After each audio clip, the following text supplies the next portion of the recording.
In a small town called Okorotip, there lived a young woman named Ememe Grace. Life had not been fair to her. She was a widow at just 26, and her only child, Anaiti, was barely 6 years old when her husband died in a tragic motor accident. Grace tried her best to survive, washing clothes for people, frying akara by the roadside, and even fetching water for construction sites. But no matter how hard she worked, the money was never enough. Sometimes, she had to choose between feeding her daughter and feeding herself. But one thing Grace always said was, "My daughter must go to school, even if I have to sweep the whole world." One day, she heard that a new private school, Springlight Academy, had opened not too far from their house.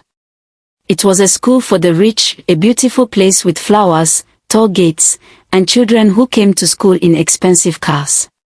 Grace went there one morning with hope in her eyes and tears in her heart. She met the principal, Mrs. Johnson, a strict but kind-hearted woman.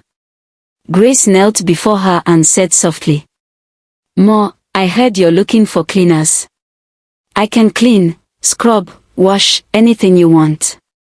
Please employ me." Mrs. Johnson looked at her quietly and said, "We already have enough cleaners." But Grace didn't give up. She begged, "Please, Ma. I'm not asking for salary. I only need one thing, let my daughter attend this school. She won't wear uniform, she won't disturb anyone. I'll clean from morning till night if I have to. Just let her learn." The principal was shocked. Nobody had ever made such a request before. She looked at Grace's torn wrapper and tired face, and then at the small girl hiding behind her mother's leg, clutching an old book. There was something special about that little girl's eyes, bright, sharp, and full of quiet intelligence. After a long silence, Mrs. Johnson said, "All right. But no one must know she's your daughter. She will not wear uniform or register officially. If she causes any trouble, she will leave immediately." Grace fell to her knees, tears rolling down her cheeks. "Thank you, Ma, thank you. God bless you." And that was how Anaiti, the strange girl in Mofti, started school. From that day, Grace's life became a routine of sweat and sacrifice. She woke up by 3:30 a.m., tied her wrapper, carried her broom and mop, and held her daughter's hand as they walked quietly to the school. By 4 a.m., while everyone slept, she would start sweeping the compound, her back bent, her hands blistered. And little Anaiti would sit quietly under the mango tree, reading her mother's only old English book with a small torchlight. By 7 a.m., when other children started arriving in shiny uniforms, Grace would disappear to the backyard. She didn't want them to see her. And Anaiti would slip quietly into the classroom, wearing her clean but faded clothes. She had no books like others, no lunchbox, no fancy bag. But what she had was brilliance, the kind that shines even when covered in dust. Teachers began to notice her. She always raised her hand first. Her handwriting was neat. Her answers, perfect. She solved math questions that even some teachers struggled with. Soon, students began to whisper about her. "Who's that girl in Mofti? She doesn't talk to anyone. She's not in the school register." But nobody knew the truth. The principal kept her promise and told everyone that the girl was a special case under school policy. Every term, when exam results came out, Anaiti's name would always be written boldly on the notice board, first position. Her teachers were amazed. They said she had a mind like light. Even though some students mocked her for her old clothes, others secretly admired her brilliance. She never answered insults with anger. She would just smile and say, "One day, it will all make sense."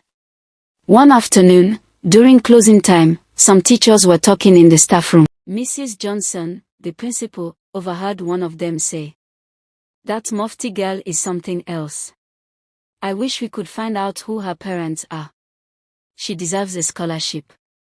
That statement touched Mrs. Johnson's heart deeply. She had seen how Grace mopped floors in silence and hid whenever parents came around. She had seen how mother and daughter stayed till 6 p.m., long after everyone had gone, because Grace had more work to do. Mrs. Johnson decided that when the time was right, the truth would come out, but not yet. By the time Anayeti entered her second year, something remarkable happened. A national scholarship team visited the school to award brilliant students across the state. They gave all the students a written test, the same test in every school. Anayeti, though in Mofti, was allowed to write too. When the results came out, she had the highest score in the entire state. She was chosen to receive a full scholarship, from secondary school to university level.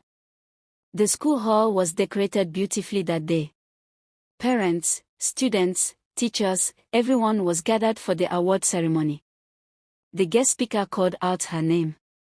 The winner of this year's National Scholarship Award, Miss Anayeti Grace. There was confusion. People began to whisper. Who is that? Isn't that the girl in Mofti? Anayeti walked to the stage slowly, tears in her eyes, her heart pounding. Everyone clapped in surprise. But what happened next left the whole hall silent. From the crowd, a woman in cleaner's uniform, her face still wet with sweat and her hands covered in soap foam, ran forward screaming with joy. That's my daughter. Oh Jesus, that's my child. The hall went dead quiet. Students stared. Teachers froze. Even Mrs. Johnson's eyes filled with tears. Grace fell on her knees, hugging her daughter tightly, sobbing uncontrollably. You made me proud, my child, you made me proud. It was that moment everyone realized the strange girl in Mofti was the daughter of the school cleaner. And suddenly, all those months of whispers didn't matter anymore. Because in that moment, she wasn't the cleaner's daughter. She was the brilliant girl who won a national scholarship. The crowd rose in applause. Teachers came forward to hug them. Even the parents of rich students had tears in their eyes. From that day, life changed for them. The scholarship covered everything: uniforms, books, feeding, and even living expenses. Grace no longer needed to clean the school, but she insisted on staying until the end of the term out of gratitude. When she finally left, the school presented her with a gift, a framed photo of her and her daughter on the stage, with the words, "From dust to dignity, a mother's love, a daughter's light." Years later, Anayeti graduated from the university with first-class honors. She became a brilliant engineer and came back to her town to build a free school for poor children. The name of the school was Gracefield Academy. And whenever anyone asked her what inspired her, she smiled and said, "A mother who swept the floor so I could read my books." Soft emotional music fades out. Moral of the story: no condition is permanent. Education and love can lift anyone from the lowest floor to the highest throne. And sometimes, the greatest heroes are not the ones in offices, but the ones with brooms in their hands and hope in their hearts.